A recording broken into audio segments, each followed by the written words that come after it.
Om Shri Sai Ram. Humble salutations at Swami's lotus feet. Dear elders, brothers and sisters from the Sai fraternity, hearty Sai Ram to one and all present here. On behalf of the children for Sati Sai, we humbly welcome you to the Prema Pravaham session today. Before we start today's talks, let us humbly invoke Swami's grace by chanting the Sai Gayatri. Om.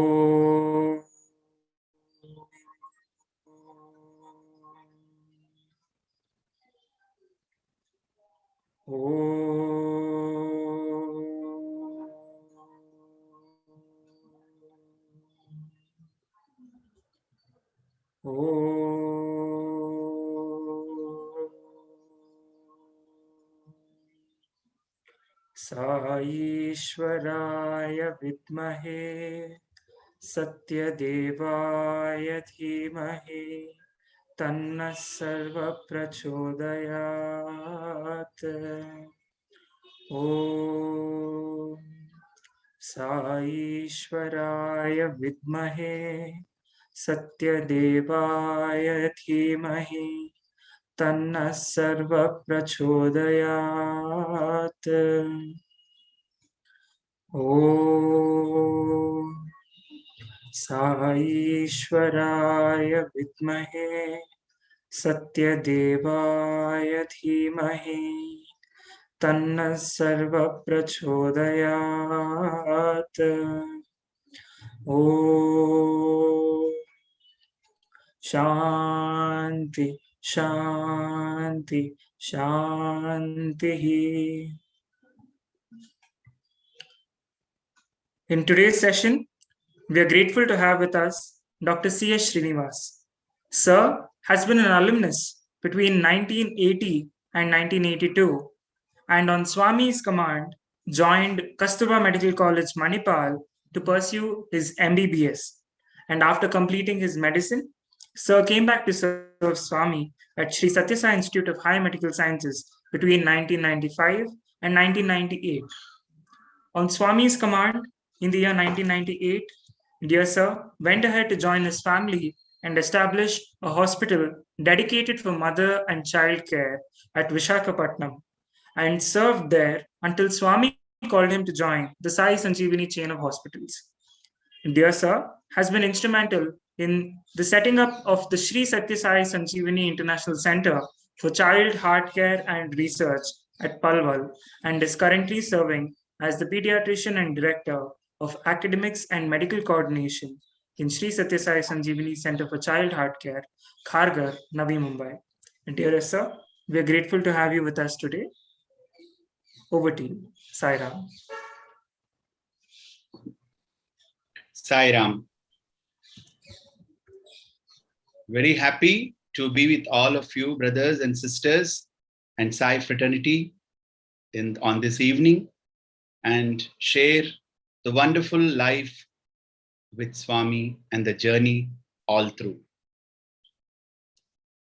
Palikadi di sai kadhayata palikinchu vibhundu సాయినాథుడట నే పలికెద భవహర మగునట పలికెద వేరుండు గాథ పలుకగనీలా.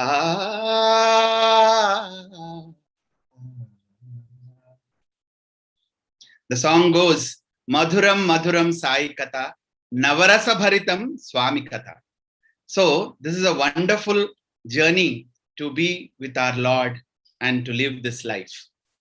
Brothers and sisters, the journey starts a long, long, long ago and still continues with his presence with us always and always. I think I was told by my parents, it was in 1969, when I'm hardly 4 years old or so. Someone had given a picture of Baba to my parents. Not knowing who he is, they left this picture on a refrigerator, old-time big refrigerators which were there, not even allowing it to enter the house. In 69, a miracle happened in the nursing home. My mother is a gynecologist. And in the nursing home, there was a patient who was a devotee of Baba. And she was brought there and she had major complications. And post-delivery, she had a lot of bleeding. And those days, it was even difficult to get a negative group blood, which the patient needed. At this stage, the patient was collapsing. The patient was not, was not conscious. And at the same time, the patient pulses and vitals were going down. Both my parents called the husband of this patient and told them, please call your relatives and near and dear, because we may not be able to save your wife. The devotee's husband, with a lot of humble and with a lot of humility, said he wanted to make a lightning call to Puttaparthi to Prashanti Nilayam. My parents had nothing to say because patient's condition is quite serious. And they told the husband, I think you are wasting time because we do not know about Sai Baba or Puttaparthi, but this patient is not going to make it. At this juncture, a lightning call was booked. The husband spoke to someone in Prashanti Nilayam, and 5 to 10 minutes later, the patient opened her eyes and asked for water to be given to her. And the rest of the story, you can really imagine. The patient got up after a day or two and then went home. So this was the first incident which happened in the life of my parents and narrated to me as a child. This is what is happening in our family, and this is how things are going forward. A little later, one of my father's friend, a very big advocate in Visakhapatnam called Mr. Nokraju, he is also an ardent devotee of Baba and used to come and tell about Swami to our parents. So those days in Dasara times, when these devotees used to go, they used to stay in front of Mandir in the sands. There were no halls, there was no accommodation. So each one would put their bedding, and in the sands, these people would stay with their children all the 9 days of Dasara, and 10th day Vijayadashmi, Swami would come and bless each one of them. So this family also had gone to Puttaparthi, and they were staying just opposite Swami's Mandir. And then they had one child by then. His name is also Swami's name, Satyasai. And this particular child was having diarrhea. And because of this, the child was little getting dehydrated, and also child continuously was crying, it seems. Then Swami himself came out of his residence, saw this child, and sent a bottle of iron tonic to be given to this little child for his diarrhea. So this was given to the child. Next day, the child became all right, and they completed their Dasara trip. They came back. And when they came to my mother, because she is their family doctor, they showed this syrup, which was given to the child, unlikely to be given iron when the child is having diarrhea. The mother said, my mother said, are you really sure that you have given this very tonic for this child in diarrhea? And how did this control the diarrhea of this little child? So this was again a surprise to my parents, that something odd is happening in our life. Who is this Baba? How is he? And is he really divine? Is he miraculous? So these are the questions which have come in their mind at that stage. I think the first trip to Puttaparthi was by my father and my aunt. They went there to see Swami. They came back and they told us, Swami is really divine, and all of us should make a trip to Puttaparthi. Coming back from there, at that age, my aunt, she started teaching us a little bit of Swami, about bhajan, and used to sing 2 or 3 bhajans which she has learned from her friends, and make us sit along with her and do bhajan every evening. And we as kids were very happy to join the bhajan, because end of bhajan we used to get tirtha and prasad. So we used to join her in the little bhajans, family bhajans, which were happening those days. So in 1973, I think, the first time I had a visit to Puttaparthi along with my father and my sister, Dr. Sandhya.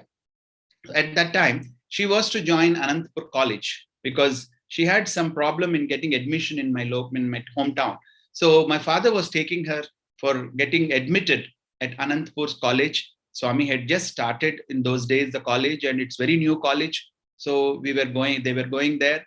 And I had a complication having temperature every day evening, 100 to 101. The most famous doctors of Vizag, pediatricians, have tested me, and they said there are some lymph nodes in my neck, maybe TB, and they started streptomycin injection. Every day they used to poke me with that injection. I was hardly 7 years or 6 years, 7 years old.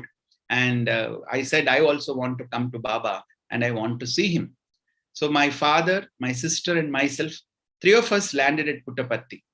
Puttaparthi was not like this when we came in 1973. We were staying in the sands. Chitravati was a place for our bath and washing our clothes on the sand, and on the banks of Chitravati we used to play and then come back. So evening bhajan time, children were not allowed in the mandir. So we used to play in the sand, and elders used to go inside and they used to attend the bhajan. So Wednesday evening, that was a Wednesday, Swami came and I actually slept in my father's lap. Swami asked us to come for an interview. Seeing me sleeping, he said, I will call you tomorrow morning. So Thursday, next day was called. We were called for interview with Swami. And then as soon as we entered the interview room, Swami started feeling my neck from behind. And he said like this and said, why are you giving him streptomycin injection? So that was the first shock to my father, because we have not told anything to Swami. And then Swami started asking, why are you giving this little lad these injections? Then so my father said his mother is a gynecologist and doctor, and all the other doctors have recommended to be given him these shots. So we are giving him the injection streptomycin. And Swami smiled and said, all this is allergy and this will go away. He created vibhuti and gave it in my hand and said, every day night, you just take it and within few days, you will be all right. So this was the first interview with Bhagavan, first meeting with Bhagavan, and we were really overjoyed. I was a small kid, and my sister asked Swami whether she can get a seat in my own hometown, and she wants to be a doctor. And Swami blessed her, saying that wherever you want the seat, it will be there for Pangaru. And then he said, you will be a doctor. And today she is a big gynecologist in Visakhapatnam. So then we came out, and it was very difficult for me to even have a morsel of food those days because of this fever, these glands, and so on. The moment we came out, there was no canteen those days. It was small hotels outside Prashantilayam. So we went there, and one full meal, those days, I think hardly 60 paisa or something. So the rice was given, and I had one full plate, and I ordered for one more. So my sister said, I think there is some demon which has come into this little lad, and he started eating like anything. And that is the day the health improved. And then once we went back home, I was perfectly all right. And absolutely, there was no issue. So this created belief in Bhagavan in the family. And people in my family started believing Swami has, a God or a miracle man. And at that juncture, yes. And later, with so many incidents happening in our life, we believed that Swami is none other than Bhagavan himself, who have taken incarnation. So these are my parents, and along with Swami. So this happened, and after 73, my father used to go regularly to Puttaparthi, and then he used to bring a lot of good information about Swami, about the miracles. And then we went to Bal Vikas, and we were joined in Bal Vikas, and every Sunday we used to attend Bal Vikas. And we used to really enjoy learning all these hymns and poems and stories and so on. Sunday was a day, again, for us, very happy that we would go to Bal Vikas, more so to learn as well as to enjoy prasadam from Bal Vikas teacher. So Bal Vikas teachers were so lovely, loving those days, and they used to give us very good refreshments post Bal Vikas. And those who would say the poems or stories, and they used to get double sweets, and it was a lot of encouragement for us, little kid for us. It happened like this. In 1980, my father's 60th birthday, he wished that he should celebrate at Swami's feet. So myself, my sister, and my parents, we went to Puttaparthi, and Swami was very gracious. He had given clothes through Kutumbra to my parents to wear and come on a particular Dashami day. And then Swami called us for an interview. So this interview was very beautiful and really enlightening to me as a kid. And this was also noted in Glory of Puttaparthi by V. Balu, who also attended along with us in the same interview. A few incidents definitely I would like to share with you today. The first thing he looked at me and said, you like to watch a lot of movies, isn't it? Then actually I stopped seeing movies after learning from Balvika's teacher and all that Swami doesn't like movies. So I was not seeing many movies those days. So my father immediately said, no, Swami, he doesn't see movies these days. Then Swami smiled and said, have you not seen Shankarabharanam? Then I said, yes, Swami, I saw. Then he said, see, movies like a Maya. Anjali Devi, who is a cine actor, acts in the movie that her husband is dead and she cries. And then when she goes for a preview, she will sit there and then laugh the way how beautifully she acted, along with her husband who's next to her, seeing the movie, that how well she cried in that particular movie. So movies are like Maya, and don't get involved into that. And youth usually love to speak a lot. They talk a lot. But radio, when it is tuned, it goes on wasting energy. The battery gets weakened.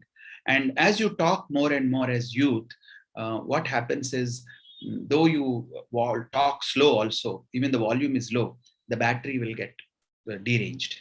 So same way, you youth like to talk a lot, and you should restrict your talk less, and study well, and you should become a doctor like your mother. So that is the first time when he made a mention that I should take up medical profession. And then he said, I would give you a BPC seat in my college, and you can join +2 intermediate. Those days it's called Board of Intermediate. So you will be joining intermediate here at Puttaparthi. So my mother was not very happy because I was the only son after 4 girls, and she didn't want to leave me. So initially my father asked twice or thrice to Swami, and then Swami did not answer. But mother got very anxious, and then she asked, Swami, will you give him a seat to join and study in your college?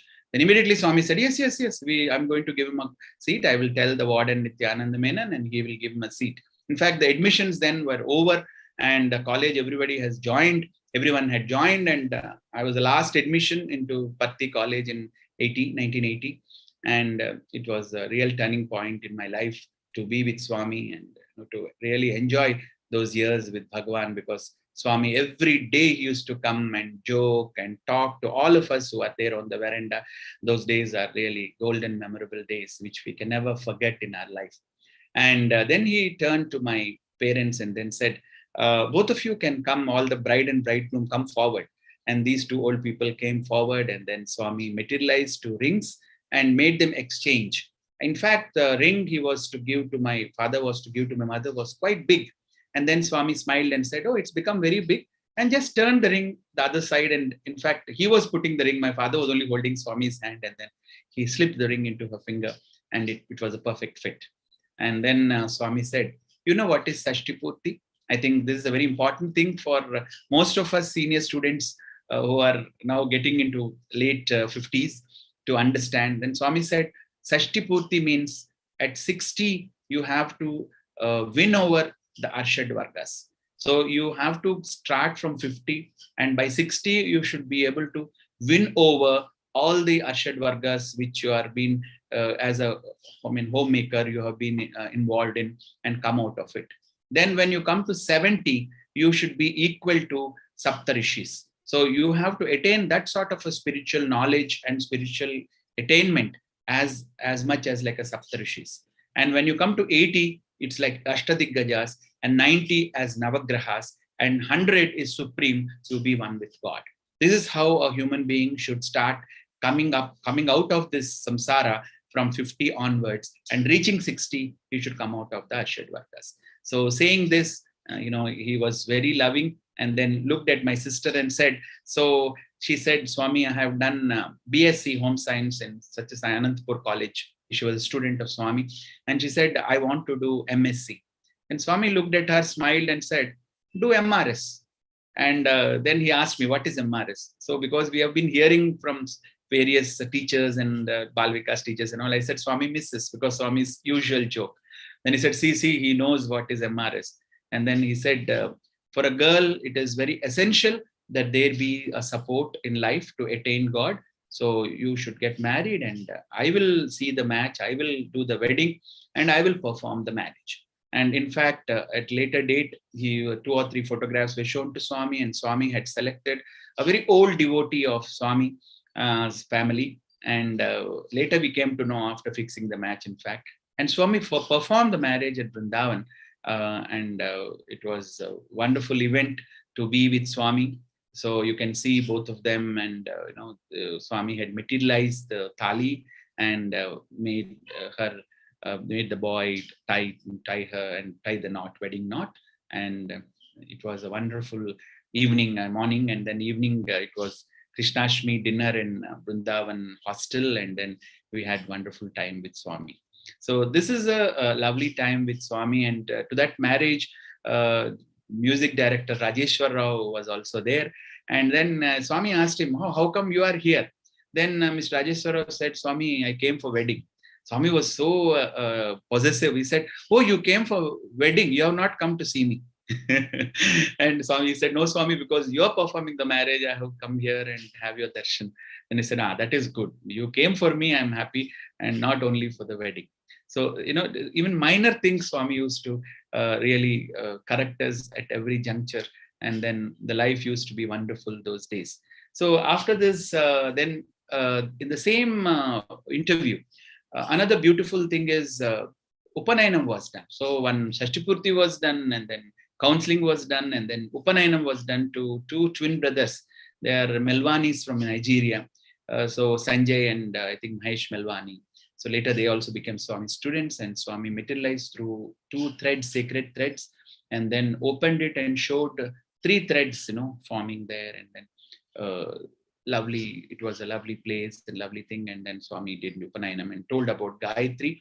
I think another day we can discuss, or you can read in Glory of Puttaparthi book. Very nicely Swami described it. Gayatri is not just a structure or a female goddess, but it is jnanam. This is enlightenment, and it is selfless prayer, because you get that enlightenment in your self, and then from that you also enlighten the entire human race all over. So he explained very well about Gayatri, and that's how we came out. And later I joined Swami's institution, and it was a lovely time. And those days, actually what happened is, after Swami, I joined, Swami had gone to Vrindavan, and Swami had not returned back from Vrindavan, and my birthday was on 23rd August. So I wrote a letter to Swami and sent along with Warden, along with other boys, saying that 23rd is my birthday, Swami, and I want you to come back and give me an interview. Not knowing, I don't have anything to ask Swami. But then that was the love and affection that Swami should be there, because parents are not here. Swami is my only guardian here, and he has to be there. And Swami, for even little things, he would answer. And then on 22nd, Swami came to Puttaparthi. And then I was sure that the faith, that's what matters for all of us. I think all of you also know, if you have faith of Swami doing something to you, and he will do it for you. And that is what brings Swami to you. So the moment Swami came, next day he called me for an interview, and I was prepared with those days Swami used to wear garlands, and so there was the garland, and no chocolates were available in Puttaparthi those days. So Kaildas uncle had only poppins. So I have taken 1 tuta of poppins along with me to offer Swami. Now I feel so foolish, but that was that pure heart at those days, and nothing else but Swami and you. So Swami called for an interview, and then I said I would garland Swami, and Swami had garlanded. Swami asked me to garland him, and then once the garland is done, then I went, bowed down and took namaskar and got up. Then Swami said, are you happy? I'm still wearing this garland. And I'm so happy, and like as if, you adjust to an idol. Swami was standing, and I was adjusting the mala on Swami's body, and then I was enjoying looking at Swami in that garland. That's it. There was nothing else for me to ask Swami, and Swami had nothing else to tell me. And I offered that poppins, and for the first time, I'm seeing Swami blushing to take a poppins from this little fellow. And he said, I will come back. There are a lot of interview people outside waiting for me. And then because if I chew this, it doesn't look good. So I'll come back and eat. I'll keep it here. So he took my permission and kept that chocolate there and, send me back. And he said, you have to study well and you have to become a doctor like your mom and you have to serve the society. So that's the instruction he gave. And then we came out. So when you don't have anything to ask, and with a lot of faith and love, you ask Swami. And that is what I learned that day. And it helped me throughout my life, that every juncture when I had true faith and total surrender to Swami, I will tell you in next few minutes how Swami had helped us at every juncture in our life.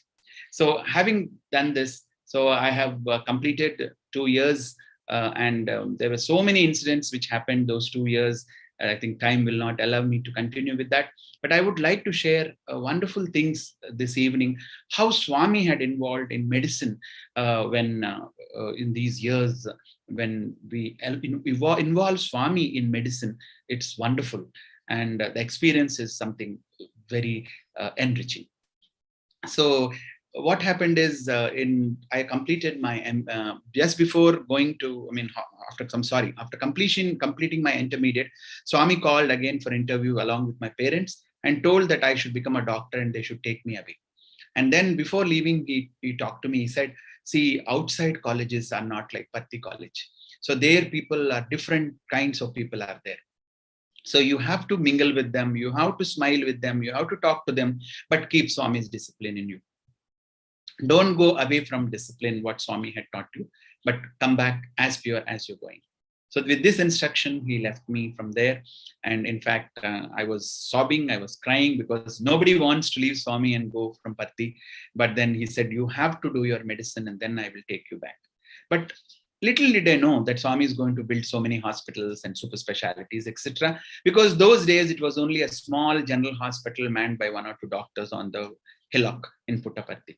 So then I told my parents also, I think Swami didn't want me to be here. That's why he's sending me off. Where is the hospital for me to complete MBBS and come back? Because there's a very small hospital and there are enough doctors there and there's not much work being done. Why Swami wants me to go back and do medicine?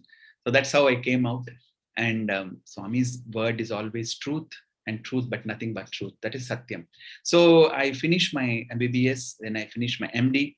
Swami never used to talk to me. Only he used to ask my parents, how is he studying? How is he doing in his exams? But he was helping me at every juncture. The first year in anatomy, the exam was there and I was studying and middle of the night I slept. Suddenly, early hours, I got up and used to keep a small photograph of Swami and that was missing on my table. So I was scared, what happened to Swami's picture? I saw my anatomy book was open and this Swami's photo was there on a particular page. When I saw that, it was gallbladder. So I didn't read that chapter at all. So I thought, okay, Swami wanted me to read this. So very unwillingly, at 4 o'clock in the morning, I sat and read through the gallbladder. And to my surprise and brothers, that was a major question for 20 marks that day. And if I wouldn't have read that, I wouldn't have passed my anatomy.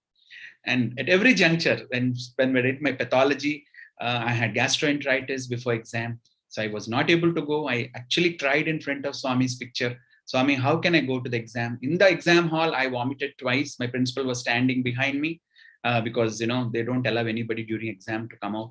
So after vomiting again, I used to go and write. And I got a distinction in pathology. This is all Swami's grace, nothing of our merit. So this is how Swami had really handheld me and took me through my MBBS and MD. And after completing my MD, I came back to Puttaparthi and waited for 1 full month for Swami to give me a place to work in super specialty hospital. Swami just would look at me and then he would go away. One fine morning, suddenly he comes and then start distributing vibhuti to all the boys who are there on the veranda, telling them, you go home and work. I'm there for you. Why do you want to be in Puttaparthi? Swami's message has to percolate everywhere. So take prasad, go. While giving everybody, he came to me and started giving. He didn't say anything to me, but he was giving vibhuti. So I was very scared, if I take vibhuti, I have to go home. So I was not taking vibhuti. And Swami was standing in front of me and saying, Tisko. Then Shiv Shankar Sai, our warden, was there behind me, said, Swami will get angry, you take. So I took the packets and there were 6 packets, but he didn't tell me to go, but he gave the packets.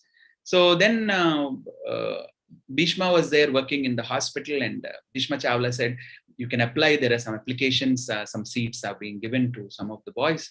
So I applied, and then they called me for interview. And that day there were 6 members who came for the interview. And then all these, I do not know what happened. They took these things to Swami, and then Swami looked at those applications, because unless Swami says yes, they won't take anyone to super hospital. Then he looked at those, and when he looked at my application, he said, it seems, we do Manapillade. This boy belongs to us.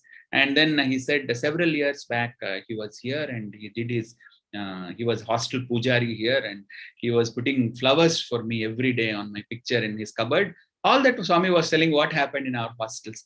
And then he said, you give him, he will work well. So that's how I got into hospital. And during the hospital stay, wonderful life. The what years I missed at Swami's feet after my +2, I enjoyed those years being there from 95 to 1998. Now, I will share 3 or 4 of these wonderful experiences, medicine with Swami. See, he is a doctor of doctors, a supreme doctor. And then our knowledge and our thing ends with book to some extent. But Swami, he knows the future, he knows the past, he knows the present. So involving Swami in medicine is wonderful. So the first thing I would like to talk to was when Banerjee, one small child, was brought to Puttaparthi with chortriatriatum, wherein there is a membrane in the right atrium, and it was like obstructing with a very small hole. So they have to incise that membrane and remove. And the child had an arrest while traveling to Puttaparthi. And then in the train, they did something, and somehow the child survived, and gasping, they brought him to hospital at Puttaparthi. So we admitted him, we stabilized him. No surgeon would like to touch that child, because if he goes on the table, he will die. So after almost 4 or 5 days, the child was a little stabilized. At 1 year, the child was only 5 or 6 kilos. I still remember the child was very puny, very thin, and like we cannot just survive. Swami came to rounds. Those days, the Sai Katha was going on. Shedi Sai, Patti Sai, Divya Katha shooting was going on. So Gummadi was acted as, Gummadi Venkateswara Rao is an actor in Telugu. And he acted as a grandfather of Swami in that serial. So Swami brought him to hospital to show the patients. So I was lucky to be the duty doctor in ICU that day. And as Swami walked, then I started explaining Swami, the first patient was a patient of heart block. So I said, Swami, this first patient had heart block. He came to hospital at heart rate 30, and now they were put a pacemaker, and now the heart rate is 74. Swami was so happy. He called Gummadi and then said, Chudu Gummadi, ninna vachinappudu 20-30 undi heart rate. Ippudu chudu is now you see that monitor, how nicely the heart is beating. Our doctors do good work like that. And we said, Swami, it's because of you that we are able to do this. Then he started going to each bed, and now I stopped talking, and then Swami started explaining about each patient. This child had a valve problem, and it was opened, and now the child is looking good. He went on saying like that, and then came back to this Banerjee bed. And then, I told Swami, this child is quite sick, and he had chortriatriatum. Then Swami, he just thought like this for a while, smiled and said, this is the photograph when I was telling Swami, and then Swami, he scratched in what this fellow is telling me, he knows everything. So then he immediately said, our doctors will operate him and he will go home. Now that was, like a big bullet on everybody's head, including Dr. Safaya, because nobody wants to touch the child. And Swami says within, our doctors are going to operate and he's going to be sent. So then the rounds are over. Then I told my HOD, Swami had said like this. He said, Swami will say so many things, but scientifically, how are we going to operate this child? We just can't touch this child. Then I also kept quiet because I'm junior most doctor then. And then the patient was discharged. Somehow the parents got courage. They went to director and they cried, saying that Baba told that he will be operated and will be all right. So director called me and said, okay, you go and ask Dr. Shekhar Rao, who is the then heart surgeon there. So Dr. Shekhar Rao, as I was coming out of the direct room, Dr. Shekhar Rao, I met Shekhar Rao on the corridor. I told him about this case, and Dr. Shekhar Rao immediately came. Dr. Iyer and Dr. Shekhar Rao, both of them again reviewed the echo. And he said, Dr. Shekhar Rao said, if the membrane is much above the valve, I will operate on this child. And to our surprise, yes, the membrane was much above. They operated the child, and you'll be surprised now the child has completed engineering, MTech, and now working in a software company. So this is a wonder things which, we just can't explain. What Swami says, it will happen 100 to 100 points. It can't deviate and go. The second case to involve Swami is a child who's come is a boy about doing his +2. I think he's come to Patti from Vrindavan for sports. And during that time, he developed blood in the urine. And then he was brought to hospital, and then we examined him. We did all the tests, and there was blood being lost in the urine. And the other tests also confirmed that he was having glomerulonephritis. And very rare complication is X-ray showed a bad pneumonia also, which is a complication sometime with glomerulonephritis, but very rare. So this boy was admitted. To his fortune, Swami was there next day on rounds to hospital. And then he came to this bed, and the boy got down from the bed and did namaskar to Swami. Then Swami asked me, "Hey, ye maindi?" Then I told Swami he had blood in the urine, and like this I told him. Swami said, "Streptomycin icheyandi, taggipotundi." Swami said, "Streptomycin icheyandi, taggipotundi." Now, streptomycin has no role, in glomerulonephritis, number one. Okay, if you think for pneumonia also, why we should give streptomycin? Is it TB? Is it something else? So this, and how much dose to give? Now, all this is a question mark. This is a fight between science and spirituality. I told my boss, and my boss looked at me and said, "Are you mad?" But I said, "I'm going to give." I've written there as per divine command in that case sheet. I written there as per divine command because Swami had told, and I just taken only 0.5 grams and then gave a shot of IM. But I had no courage to do the next day, because that day I'm sure I will be checked out from the hospital by the director or my head. But anyway, Swami is there. So because Swami has commanded, we have given it. And then I told Dr. Kishore, who is a hostel doctor, Swami is the guardian for all the students there, always. And then he said, "Let us go to Mandir." And I asked, "Let us ask Swami, how long to give this streptomycin? Is it pneumonia, is it TB or anything like that? Why Swami is saying give streptomycin? And how much dose, how long? And or is it something else?" So discussing like this, both of us went to Mandir. We sat on either side of Swami's line on the veranda. Swami completed his interview and then walked across and came to that doctor. The questions what I asked, Swami started answering to Dr. Kishore. He said, "Morning I saw the boy. Actually, there is no TB." I asked whether it is TB, and Swami is telling this doctor, there is no TB. But as an antibiotic, streptomycin can be used as antibiotic. So you give as antibiotic and only small dose, only 0.5. Don't give high dose because it will cause ototoxicity. His ear will go away. So just give only for 5 days, he will be all right. Now, this is wonderful, the miracle is we gave that for 5 days antibiotic as Swami suggested. And 6th day, just out of curiosity, we did an X-ray chest. Usually for the radiological clearance of pneumonia, it takes at least 2 to 3 weeks. But, we were surprised whether the same X-ray of the same patient we have seen, because after 5 days, his X-ray was totally normal. So this is a wonderful thing. And Swami also started telling us that day, see, olden days, some drugs were very good. They used to give Edelfin and Ecidrix for blood pressure. And, there's some good things the boys also should learn to do.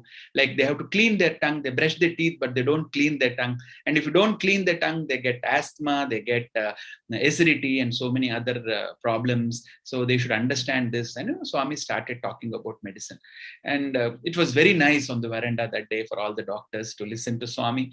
And it's really, really wonderful. And the child got all right. And then later he continued his degree and post-graduation, and I met him after many years sometime in Patti, and he was doing very well. The third incident was about a primary school. I think his name is Vijay Sai, small boy. So he was actually hanging to a football post. And then because of the compression of the nerve, he developed carpal tunnel syndrome, and all his fingers were, they were not at all showing the temperature. They became cold, they became blue. And Munni auntie and Warden auntie brought him to our hospital. So we examined. Dr. Niyogi was the orthopedic surgeon then, and doctor came and he saw that hand and he said, we have to immediately cut open here to decompress the pressure which is on the ulnar nerve. So, and Swami is the guardian. So Dr. Shafaya was informed. Dr. Shafaya went to the hospital, to Mandir from hospital, informed Swami. Swami smiled and said, me doctors always you want to cut. So don't do anything. I will give prasadam. You just give prasadam, he will be all right. So Swami sent prasadam. So we just gave him for pain some paracetamol, brufen and something. And I was on night duty that day. So prasadam was given to him. Swami's vibhuti was given to him. And there was a big fight between myself as a doctor and as a devotee. Because, if right hand and becoming blue, I put the saturation probe, night duty. Saturations were going down from 94, 90, 89, 85. Hand is becoming cold and clammy. Should I open? Should I cut open? No. Again, Swami's decision, we should never do anything. Because he's God and you have to have faith. So really, I cried, in fact, that night. Swami, am I doing correct? A child may lose his hand. And what will happen to this child? Tomorrow, how am I going to tell the principal and the warden? Because I'm the pediatrician then there. So what to tell him? And all that I was thinking. And then, praying to Swami, I slept.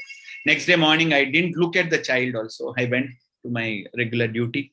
Second day, again, it was my duty. So as I entered in the morning at 7:30 into the ICU, this boy said, Sairam, doctor. I said, okay, do again, because he was not able to lift the hand. So he said again, Sairam, doctor. And when I go and see, absolutely, the hand is normal and normal temperature. And we discharged that day the child. In between, Swami, to test our patience and test our faith, he sent Dr. Venugopal, who came from All India Institute, the heart surgeon. He said, go and see, some child is having some problem of the hand. So Dr. Venugopal comes and, and sees and says, why are you people not operating? Then Dr. Iyer told him, no, Swami said, the surgery is not required, only prasadam. Venugopal very humbly said, Swami says, okay, just leave him alone, he will be all right. And he also went away. So this is the second episode we had. It was a wonderful episode involving Swami in medicine and the wonderful journey with Swami to be in medicine. Now, this is the third one which I shared you. The fourth one is my own experience. This is about the birth of my younger daughter. So my wife was pregnant and she was having in 7th month pelvic bone separation. It's a very rare complication again. And then a lot of pain that she was not able to lie down in bed. So much of pain. And we used to work from morning 7:30 or, till late night, 9:30, 10 and can come home. And I can't sleep. Next day I have to go because this lady was crying in the bed with pain and I was not able to do. I can't give medicine also because she's carrying. So then one day I wrote to Swami, Swami, enough. I am busy working in the hospital from morning to night. You won't allow me to sleep at home because my wife is crying with pain. You take care of her. I cannot do anything. Then Swami was so gracious. Immediately in the evening around 7:30 or so, Chiranjeev Rao Garu comes out with so many packets of vibhuti. And then Swami said, I want to come. I want to give personally to your wife because Swami had given me the order that I have to go and give it to your wife and she has to mix in water as medicine and take every day till her delivery. So these vibhuti was delivered to her and then she took only that. She did not take any Dewadlan. She did not take any medicines except Swami's vibhuti. And 9 months over, 9.5 months over, 10th month over, every day she would sit in the bhajan hall. Swami would look at her and she would look at Swami. So Swami would never say anything. Almost 10 months also started getting completed. He used to come to me and then used to ask me, how is your wife? I said, Swami, she's fine. Let her be like that. That's the order you used to get. Let her be like that. So 10 months bhi ho gaya. Then Dr. Shanta, who is in charge gynecologist there in General Hospital, she told me, see, unless Swami tells, because Swami is monitoring this pregnancy, I will not do anything. I will not touch the patient. So one evening, what happened is she started passing meconium stained liquor. So that means baby is getting hypoxic inside her womb.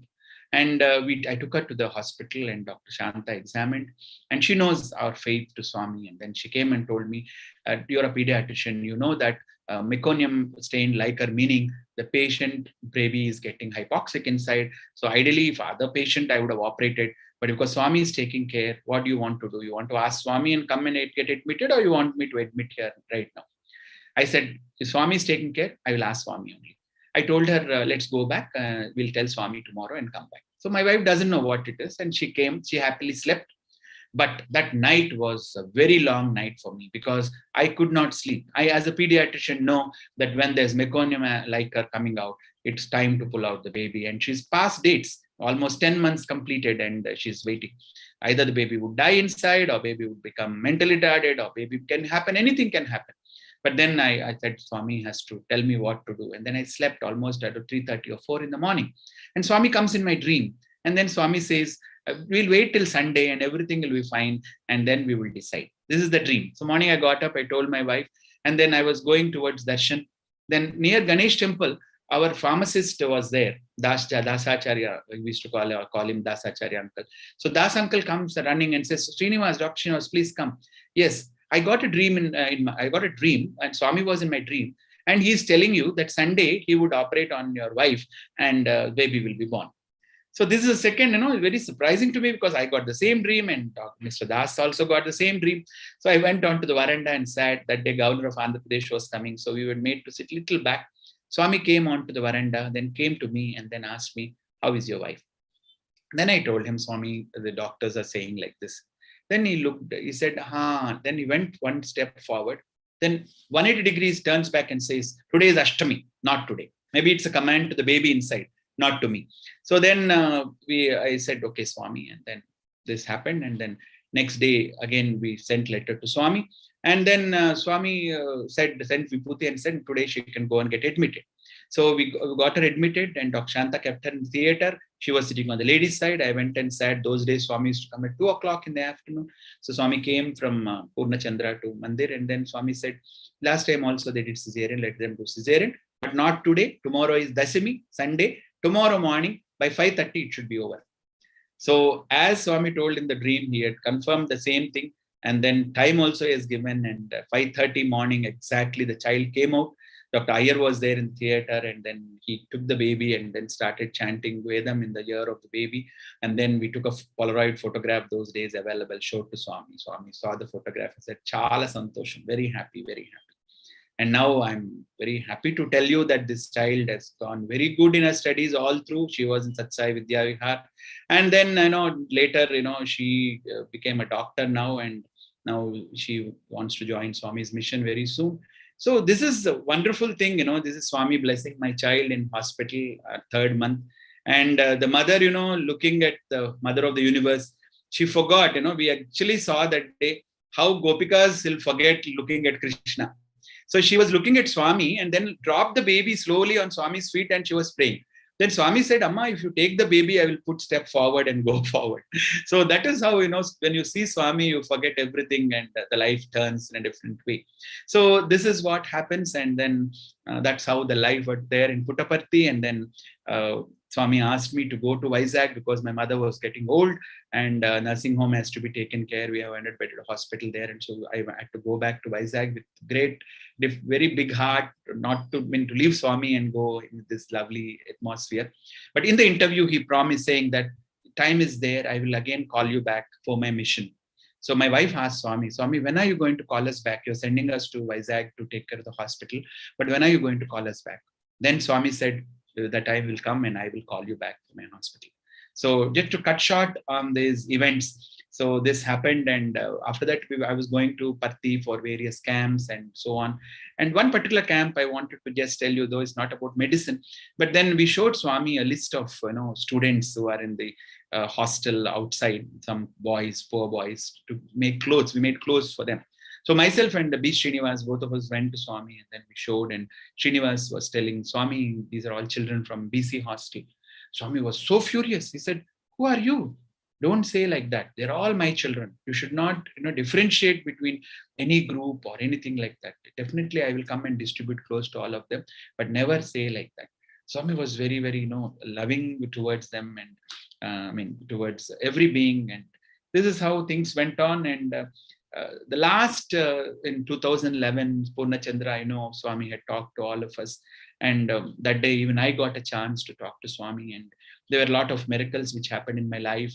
And Swami was there at every juncture. So he reminded me that the hospital was actually, it fell down, and then we had to rebuild the hospital. Swami knows about it. And then Swami said, see, your hospital is done. I think your mother will be happy now. I said, yes, Swami, it's only your love and affection which has done like that. Then he said, don't worry, take namaskar. I will be born in you to do the mission. So probably that is what I thought, that born in you means like Swami's will is there, that again I will come back to Swami's mission and serve here. So this is the last darshan we had, and we had namaskar of Swami, and Swami gave Pada Namaskar and spoke to all of us. And this is the one which I'm telling you about the hostel and what happened those days. So this happened, and then after that I was going to various to Parthi in Purnachandra, in Kulwant Hall, and then primary school in Burundavan Hostel. Everywhere we were talking with some other brothers of ours, all of us from Vizag. We were making video and audio presentations of Swami everywhere. Doing that, we entered Muddanhalli, and then we did a presentation in Muddanhalli campus for the first time. And that time Swami was not there, Sadhguru also was not there. And then Kasturi was there, and Kasturi said, "You should come back when Swami is there and do a presentation in front of Swami." So it was all new to us. We didn't know about Swami. And then we came again, and I think 2015, we did the first presentation, and Sadhguru Swami was so happy. And then immediately he said, "You made me forget myself looking at myself." And that's the thing he said. And then again, next 1 or 2 years, we had the Pravaham, where we met, and Swami had told us so many things, what happened in various events in our life and how to go about. And we understood the connect, how we go forward and how we are going to lead our lives. And 2016, I went to Palwal for opening. In Raipur, actually, when the Prime Minister came, my daughter was working there. And then I did not go because I thought there are so many devotees. What is there if I don't go? Swami may not mind. But Swami, in that busy schedule, he asked my daughter, "Your father did not come for this event." So she called me and said, "See, Swami was asking about you." So I felt very happy. Oh, Swami, Swami still remembers me, like a human being. We always think like that. So I was very happy. And then Palwal, I thought actually it's Palwal opening, I should go. So I went to Palwal, and then Swami asked me, "You stay back in Palwal and then see that the hospital is, properly set. Till the hospital is set, you have to stay back." So I stayed in Palwal and then got the hospital set, and then Swami permitted me to go back to Vizag.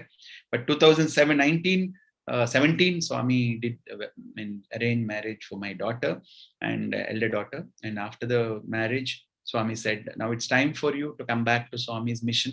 So now you give your hospital on long lease and come away. It should be very long. And you need not go now. You should come back to Swami's mission." That's how my wife and me, we left the hospital. We didn't know what to do with the hospital. We just came out to Mumbai, and Bhumi Puja was done. After Bhumi Puja in 23rd of August, somebody comes from Vizag and says, "You sign on this particular agreement and we are going to take for a lease." We asked Swami, and Swami said, go ahead. And the hospital was leased in matter of few days, which we never expected. And peacefully from then we are here. And the first operation was done. That's again a very big miracle. I think we need a lot of time to talk about it. So the hospital itself is a miracle at Kharghar. And then now for the first 100 surgeries, as promised, Swami came with Tendulkar, and we had wonderful time. The first 100 surgeries, Swami was with us, and Swami blessed each one of us. And we had lovely time. Cardiologist and surgeon also are seen here. Next to Tendulkar is a surgeon and anesthetist, chief anesthetist. The cardiologist seen in the last corner, and all of us were there, and we really enjoyed the time, 100 surgeries.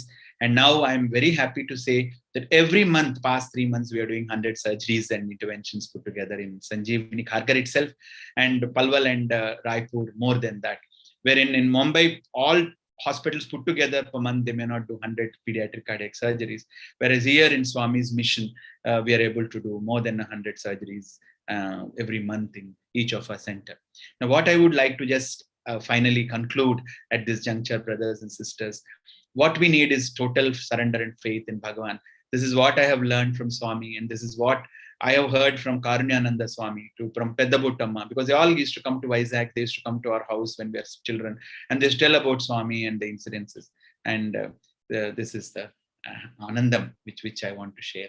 Sai Ram, thank you so much for giving this opportunity. I think I've taken a little more time, and it's wonderful to share experiences with Bhagavan and to be with Swami and be in his mission. Sai Ram.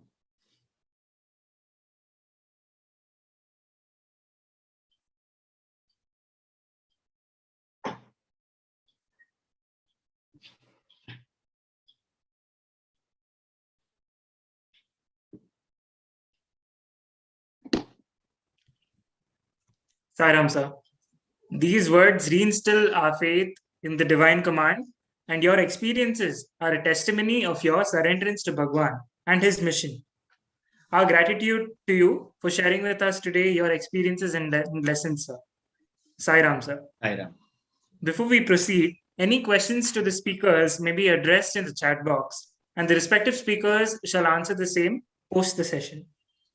The next speaker for today is Shri Onkar. Brother Onkar pursued MBA at Sri Satyasai Institute of Higher Learning from 2003 to 2005. He was also blessed to be a part of the Waiting Boys group from 2005 to 2010. Dearest Brother Onkar has worked in the corporate field between India, Singapore, and South Africa. Brother Onkar has joined Sri Satyasai Sanjeevani Hospital in Palwal in March 2018 as the Institutional Development and Trust Officer.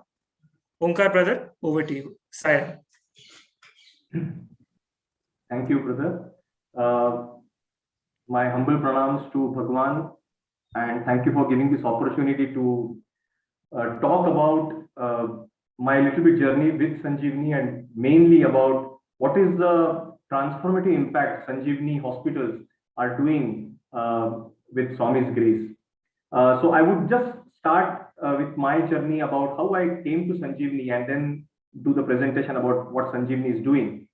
It all started with October 2017. I was blessed to be part of alumni drama, and it was an interesting story wherein I was a science student who was working outside, and I had lost the track with what Swami has been teaching, and over that journey I was brought to the subtle forms mission and the activities, and I get transformed seeing that, and I finally say that I want to now give my life towards this.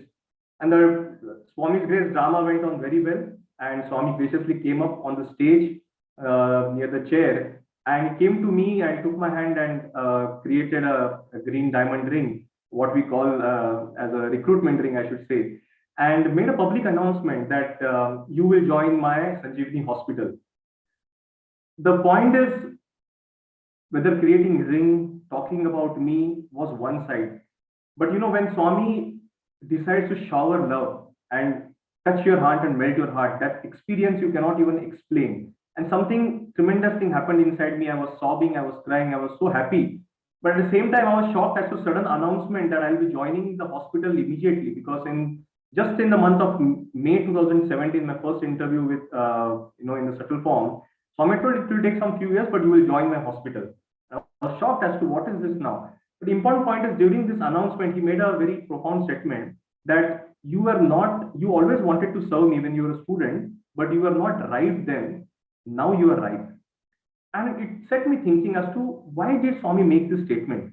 And it took me back to 2004 August, 21st August. It was MBA drama, and I was part of it. And before the drama, you are in the bhajan hall, and Swami, before the drama, used to interact with boys, and he asked me that what you would like to do after MBA. And I said, Swami, I would like just whatever you say, as a standard reply what we give. But when you make such statement, Swami, whatever you say, it's a very, very profound statement, because Swami will assess whether you are really ready to do whatever he says. And he knew that I was not ready for that. So he kept on asking, no, you tell what you want to do. So I said, Swami, I would like to pursue IAS. Swami said, yes, you pursue IAS. Fast forward to March 2005, I again had a question, where should I prepare from here or go out? And I said, I asked Swami, where should I prepare from? Like, should I stay here and prepare, or should I go out?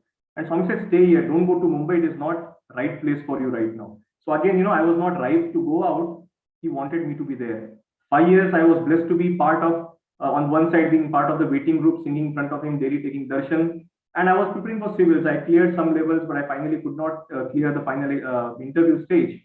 And again, after 5 years, I came back to a stage where now, Swami, I could not clear IAS. What should I do? Now, this is a very important point here. What happened? In the heart, I was not ready to be and serve Swami in Puttaparthi. But I had to ask Swami. I asked Swami, should I stay here and work, or should I go out? Again, Swami knew that I was not right. Swami said, go out and work. I was happy and I went out. It took 12 years for me. I went out, worked everywhere. And, I was blessed to come back to Swami in the year 2017, thanks to also my wife, who, pushed me to come to subtle form. And that's where I came, and in the month of October 2017, Swami made that statement, now you join my organization, you're ripe right now. Now it's up to Swami to decide whether I'm ripe or not, but that's a beautiful thing. As we know, Swami knows what is the right time to take you in his mission.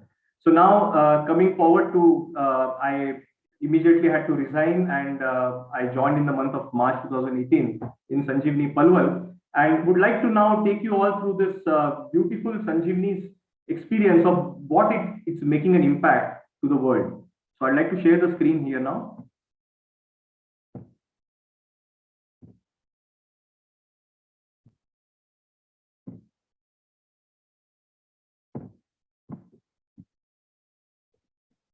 Hope my screen is visible. Yeah.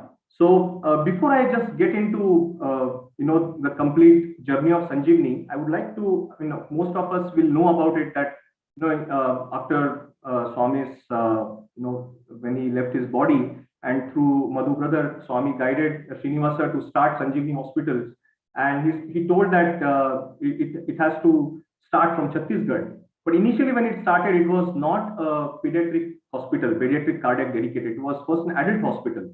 So it so happened that after it, initially there were doctors who were flying down from various parts of the country, coming down, operate 2-3 days and go back. It was not so easy that time that to get talent in a place called Raipur, which was completely it's a newly formed state of Chhattisgarh. And after a year or so, Dr. Waliathan, who is called the father of cardiac surgery, came to meet Srinivas sir and the chairman of the trust and see the Raipur hospital. And he said, if you want to do free, heart care, you should instead do child heart care and not adult heart care, because if you do a child heart surgery, you give a 70 years life to the child. But if you do, for an adult, you may add just 10-15 years. And that's how the whole thing started. But important point here is, Waliathan sir, decades back when he went to Parthi, Swami in the interview had clearly told him that, you join my hospitals and you start pediatric cardiac work, which never happened actually. And that he remembered and told Srinivas sir. So, the seed of starting the pediatric cardiac was sown by Swami decades back.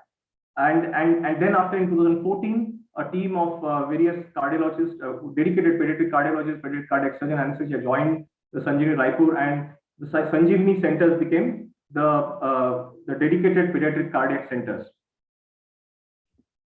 So just to now tell about what was the need. Of course, Swami knows the need, but why Sanjeevani chose to, or why rather Swami chose to make this as a dedicated pediatric cardiac centers.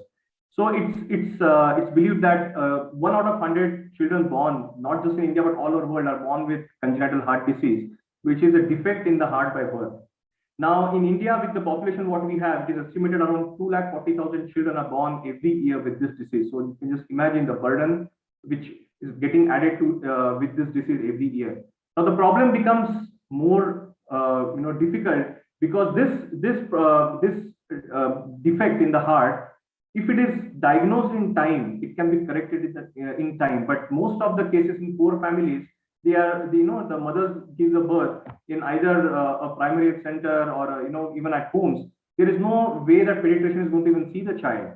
So first of all, it is not diagnosed in time. Then even if it is diagnosed in time, they cannot afford to get checked in a tertiary center or treat in a tertiary center. So because of this, most of the children don't get diagnosed, don't get treated, and this has led to almost over 2 crore children living with this disease in our country. Just some few more statistics. The problem is higher in the northern belt of our country. Moreover, because the northern states like UP, Bihar, they are underdeveloped, they are highly populated. Socioeconomically they are backward, and because of this, the problem is largely seen in the northern part of the country. One more problem is added to it is because we do not have enough talent and enough centers which take care of this problem. So in India, say for example, we have one cardiac surgeon treating 16 million population. But in Northern America, one cardiac surgeon will cater to 120,000 population. We have just around 50 odd centers in the country which can do this, which treat this problem, wherein we need at least 300 to 500 centers. We have less than 100 cardiac surgeons, while we need 2,000, at least 1,000 cardiac surgeons if we really want to address this problem in our country. So, that's how the genesis of Pediatric Cardiac Center started. We had Narendra Modi, Honorable Prime Minister, who came to Raipur in 2016 to inaugurate the Saubhagyam, which you all know, the Human Development Center. In the Palwal Center was started in 2016 November again. Honorable Prime Minister came to inaugurate virtually rather, but at least he was there for 1 hour to bless the occasion. And when the Mumbai Center was, the groundbreaking ceremony was about to happen in 2017, Prime Minister wrote a personal letter to the trust and Srinivas sir to give his best wishes for this mission. So just to know what is this model of Sai Sanjeevani and pediatric cardiac, what we are doing, you can see these 3 beautiful heart-shaped buildings. So all the 3 centers are uniquely built in a heart shape to cater to the heart problem.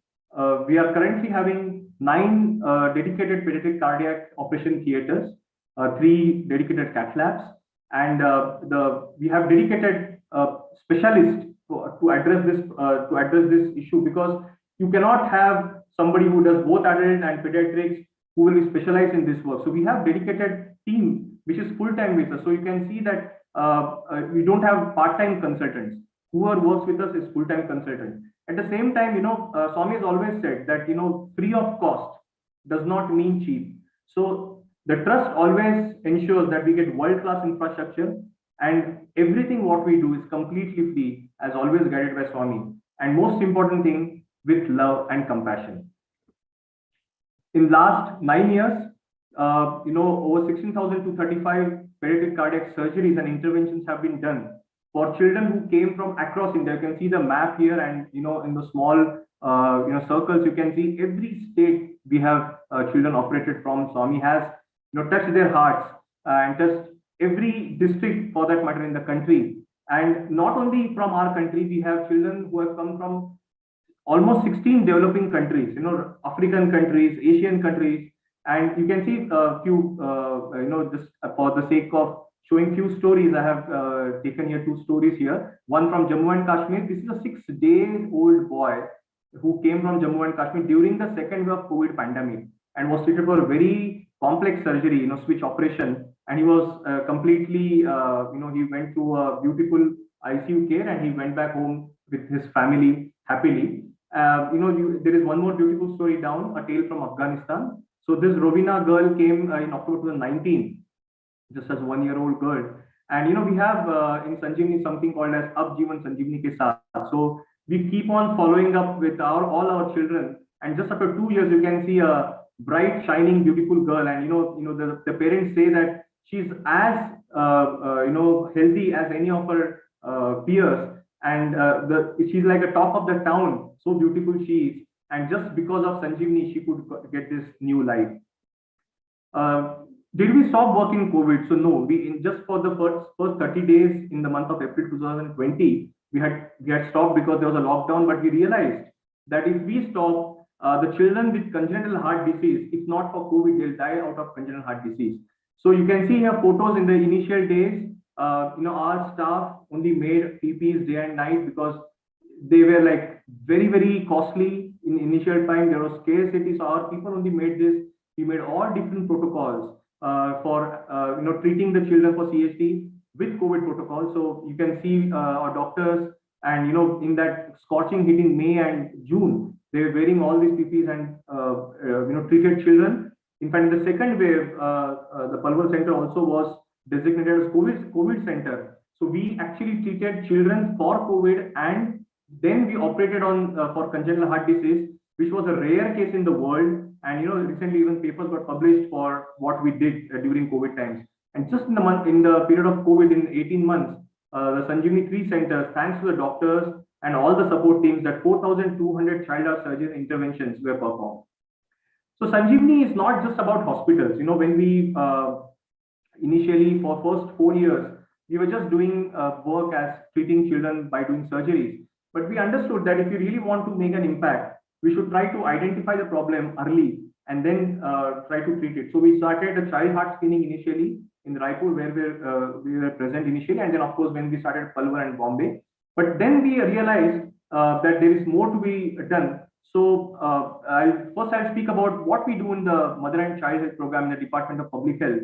So we basically, the public health team adopts various schools and Anganwadis in the locations, each state where we are present. And of course, in Karnataka, though we don't have hospital, we have a beautiful public health team assisted by a lot of volunteers and doctors. So we screen children for various birth defects, deficiencies, developmental delays and diseases, and provide them with medicines and supplements, health education. And anyone who is diagnosed with a heart disease, we bring them to our center for treatment, free treatment. And if there is any other non-heart anomaly, we refer them to a other tertiary center or government hospital.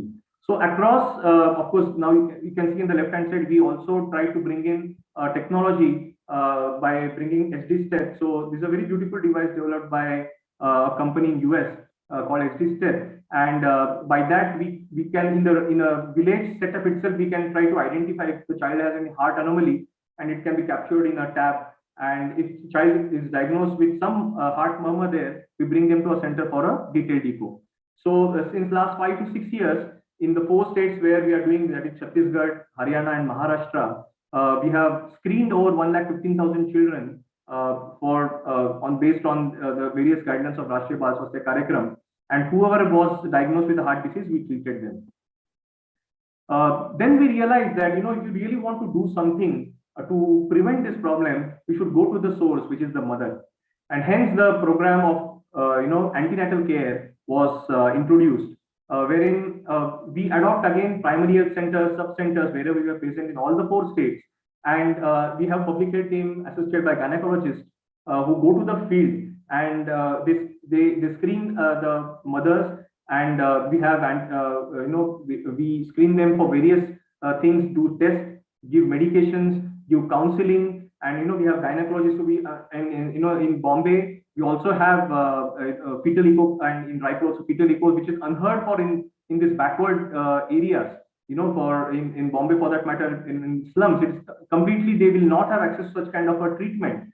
In a typical primary health center or community health center, antenatal care program of government, which is there, one day in a month, there is one MBBS doctor who is attending to 300 to 400 pregnant mothers. It is impossible to really see the child, see the mother, and give her an appropriate guidance, appropriate medication, and if a high-risk pregnancy is there, to attend to it. So the Sanjeevani's mother program, antenatal care program, follows that mother's journey for complete 9 months. And we have a nutritional product called SciSure developed for pregnant mothers, which is also given completely free. Apart from what we do as a part of normal antenatal care, our doctors and the team which goes beyond the general medical duty to try to counsel the family. So we have, I remember one doctor in Raipur telling, there was a mother who was crying, my home conditions are very bad, my husband beats me. So they went out of their way to counsel the family, counsel the husband. He used to drink and beat her, kind of thing. And that counseling really helped the family, that after the delivery, when our so we don't leave the mother that, okay, we did our work and that's all. So when after the mother gave a beautiful birth to a child, the team again went to her home, and the mother was in gratitude that after counseling, the home was completely peaceful. The husband stopped beating her, stopped drinking, and that's the human touch what our public health team works with. And over 27,000 pregnant mothers have been followed. And when I say followed, it's not just one consultancy. It is throughout the 9 months what we follow. Now, it doesn't stop with that. The public health team also goes out of the way to do training and education. So whom we train? We train the ASHA workers, the Anganwadi workers, the ANM workers, the medical officers on various grounds about child heart screening, about how to do a better antenatal care, because finally we'll have limitation as to how many children or mothers we can cater to. But if at all we skill this ASHA workers and Anganwadi workers who are the frontline workers, the impact can be more. So more than 1,400 of such officers have been trained across 4 states where we are present. And we have beautiful collaborations. In Karnataka, we have collaboration with Rajiv Gandhi University of Health Sciences, wherein the teachers, the teachers and the students, the medical students, come with us and volunteer at various health camps. In fact, they have tied up that every district in Karnataka will have our students posted with the DMCHP, the Mother and Child Program, We also recently had a tie-up with Ministry of Health and Family Welfare, the National Institute of Public Health Training and Research, wherein now in partnership with them, we will be doing, we'll be adopting PHCs and doing public health programs. Now, the most important thing is, do we stop with where we are just located, just beside the hospital, around the hospital? So no, we didn't stop there. The need of the hour always was driving force for what we did. We always if we could have just stopped with doing one hospital, and so, but we realized that just being in Chhattisgarh will not help, because majority of the problem is in the northern belt. So hence we started something in Palwal. Then we started in the western, India, it's in Navi Mumbai. But now we realize that public health program, what we were doing just around the hospitals, is not going to solve the problem. And government of Chhattisgarh also came saying that there is a large need in the tribal districts of Chhattisgarh. That's where we enter into Bastar, which is 90% tribal area.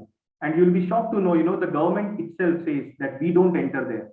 And today, we have experience that there are Naxalites there who know who comes, who don't come. Government tells, you go by your vehicle, we will not come with you. If we come with you, they will hijack, they will try to, harm you. But when we go, they check, okay, this is from Satyasai Sanjeevani. There are only two organizations they are supporting. One is Ramakrishna Mission, who is doing a wonderful work, and Sanjeevani. When we go there, you can see what kind of setup in which we are doing the work in Bastar district. It's really, there is no setup for all that matter. But this is the region where the tribals do not get access for antenatal care or for child health screening. And you can see on the top, the MOU was signed with the government, where the Chief Minister, Mr. Baghel, is present there. And beautiful work is happening in the district of Bastar. So again, as I said, that did we stop with just having a public health program? We realized that, we see pregnant mother, she is taken care for 9 months. Finally, when the delivery happens, do they have a facility to do a better delivery and taken care of the postnatal care, the newborn care? And we realized that it's still lacking, especially in where we are present in Chhattisgarh. That's when, on the request of government also, and with Sadhguru's guidance, we started on 13th of September, the Mother and Child Hospital by name Mamatwa. And you'll be shocked to know that this hospital, what you're seeing in the center of the photo, was built in mere 108 days. And as always, Swami gives a date that I'm coming on 13th for inauguration, and it was built in 108 days. You can see in the first photo, Swami inaugurating with the governor, Honorable Governor of Chhattisgarh, Anusuya Ukeji. And you can see in the third, beautiful ward. The pregnant mothers were admitted, and Governor and Sadhguru and everybody was wishing them all the best. And during that stay, in the next 2 days, a beautiful first baby was born, and Swami, in his own grace, named him Sai Prem Kumar. And in last just 10 days, hundreds of pregnant mothers have been consulted. There are already 9 children who have taken birth in this beautiful hospital.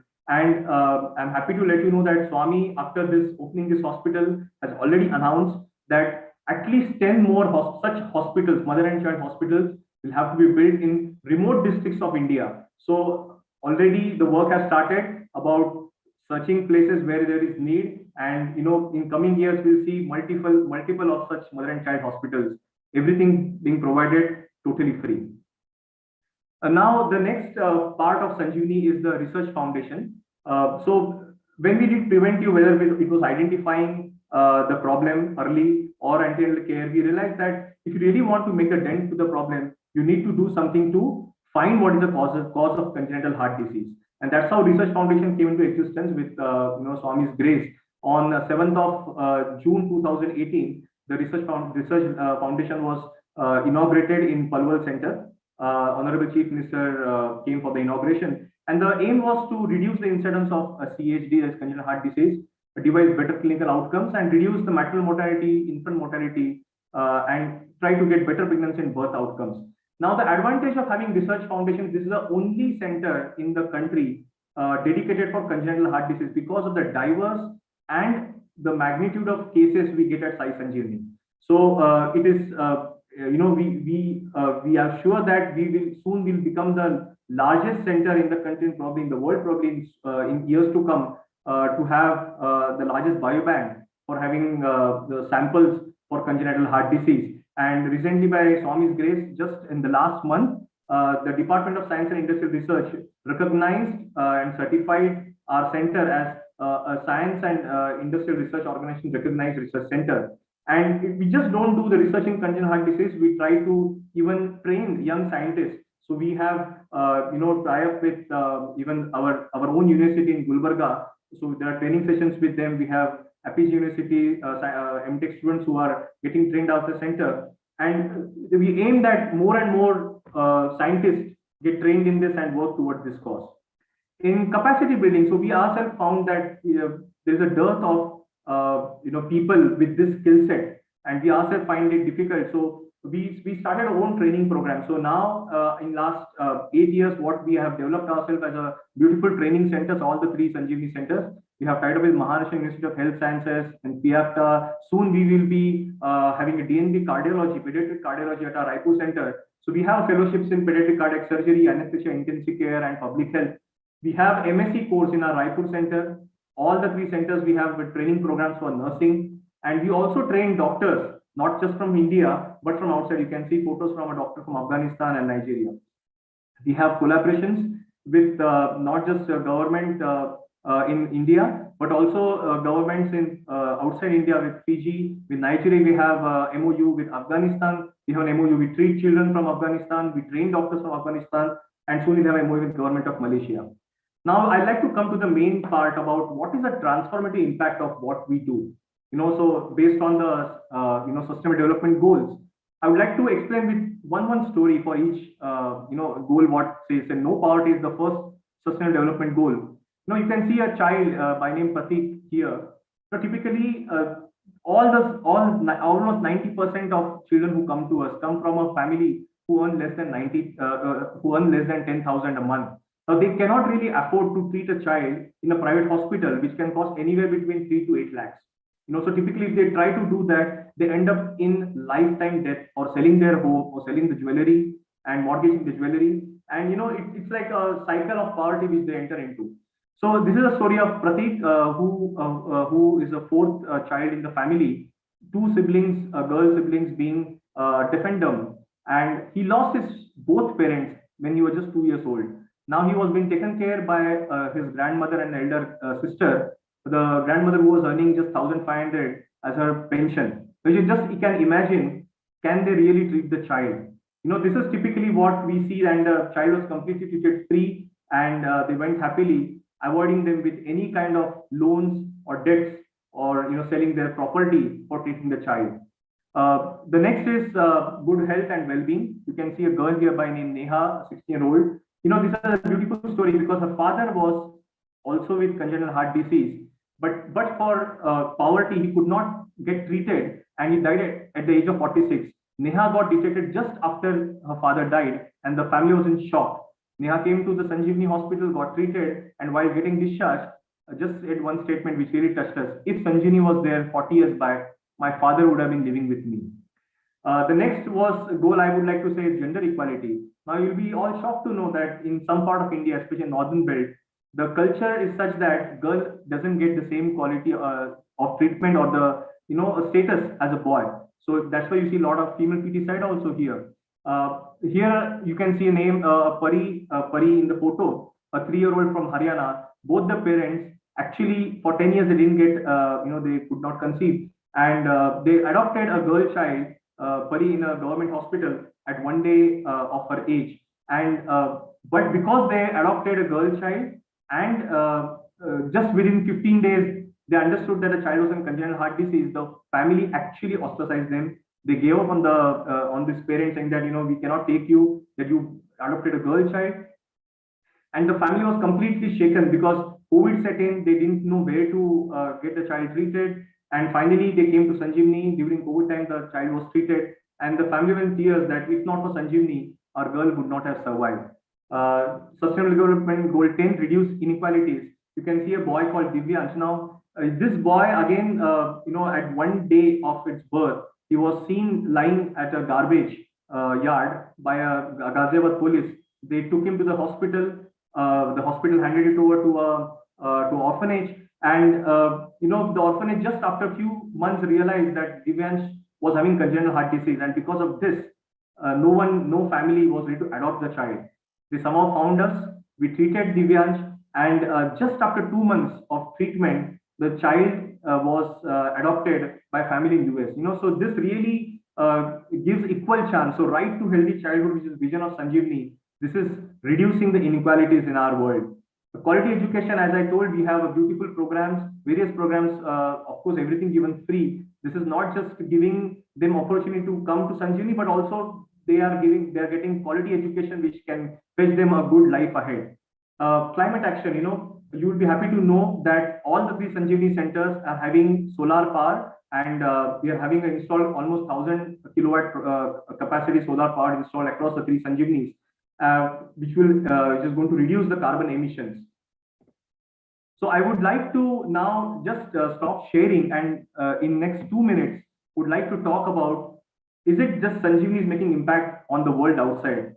So the Sanjeevani is also making impact the world inside, which is us who are working in Sanjeevani. And I would like to take 2 minutes for that, as we have seen that 90% of the staff who come here, they don't know Swami, or either they know Swami but they're not devotees of Swami. So they come for their livelihood. Doctors come because they want to get exposure, the wide exposure they get, or trained under senior surgeon. But when they come here, they go through a very unique experience, as they realize that it is not they who are treating a child. Many doctors say that, in outside world, outside hospitals where we work, the same case, we would have lost the child.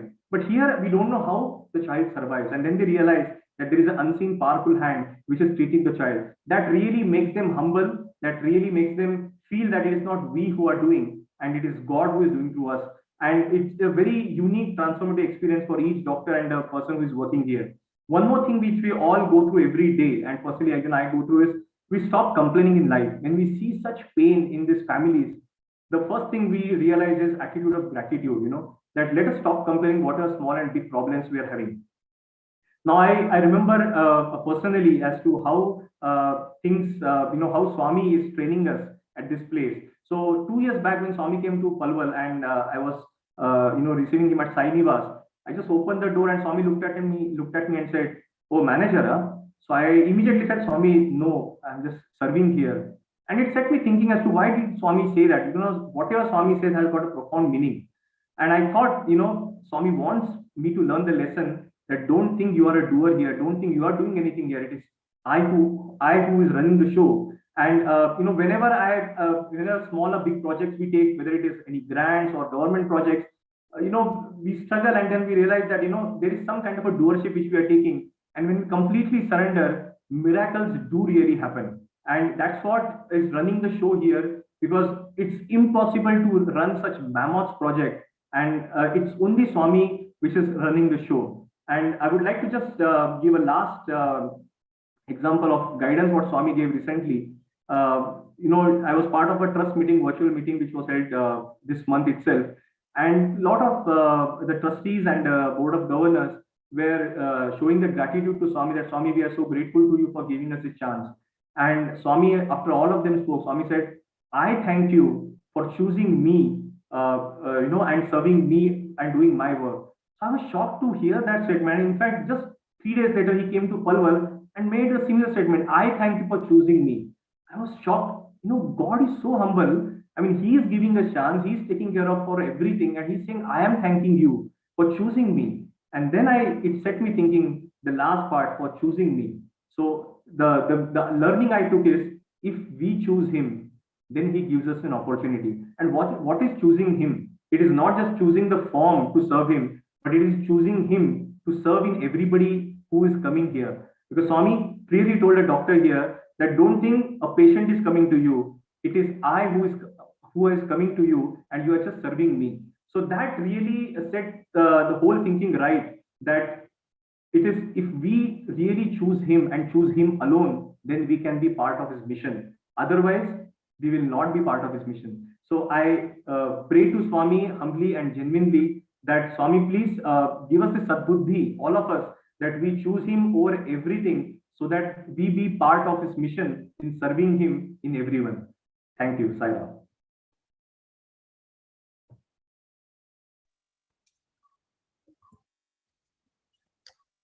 Sai Ramana. We are taken aback by the amount of transformation that Sri Satyasai Sanjeevani Child Heart Care Hospitals has undertaken since its inception. These hospitals are leading individual transformations of all of us.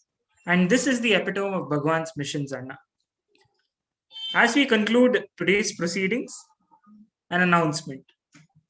With gratitude to everyone for joining in today and to our second speaker, dearest brother Onkar, and for all our previous sessions, we will be concluding the Prema Pravaham session this week and shall continue as and when it will be feasible for all. I now humbly request everyone to join in the universal prayer. Oh.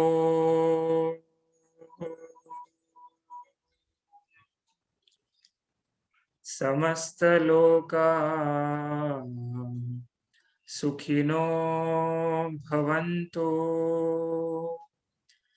समस्तलोका